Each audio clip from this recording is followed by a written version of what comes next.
5 snin ta' kollezzjoni privata minn żagħżugħ ta' 22 sena illi issa tista' titgawda mill-pubbliku Malti u anke turisti kollha li jżuru pajjiżna. Il-Crown Heritage Museum twilet minn interess fl-istorja ta' pajjiżna, partikolarment is-snin illi Malta għamlet bħala kolonja Ingliża. Kien propju żagħżugħ ta' 22 sena Jerome Farrugia li jagħżel li jaqsam il-kollezzjoni privata tiegħu f'mużew fiż-Żurrieq. Net News tkellem ma' Jerome li l-ġimgħa filgħodu fetaħ dan il-post uniku għall-ewwel darba u li spjeganna kif l-interess ilu hemm minn mindu kien żgħir ħafna. Fil-verità bdiet minn dejjem konna nħobbu nsifru l-Ingilterra u mbagħad daqqat ix-xi magg u daqqat ix-xi platt u mbagħad minn dawk il-magg u l-platt nibtet f'kollezzjoni enormi. Fil-fatt Jerome spjeganna li issa għażel li jaqsam din il-kollezzjoni storika mal-poplu Malti u Awċi minħabba l-istorja rikka ta' pajjiżna u relazzjoni b'saħħitha bejn ir-Renju Unitu Malta.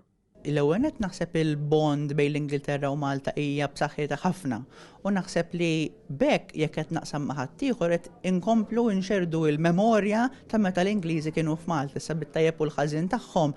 It's part of our history u għandna nkunu kburin bil-kultura u l-heritage tagħna. Preżenti għal ftuħ ta' dan il-mużew kien hemm il-Kummissarju Oli għar-Renju Unit Victoria Busby illi spjegat lil din il-Kamra tal-Aħbarijiet li l-istorja bejn iż-żewġ pajjiżi hija waħda importanti. It really is a unique collection. I think it's something that British tourists will be flocking to see when they come here. We have huge amounts of British tourists here every year.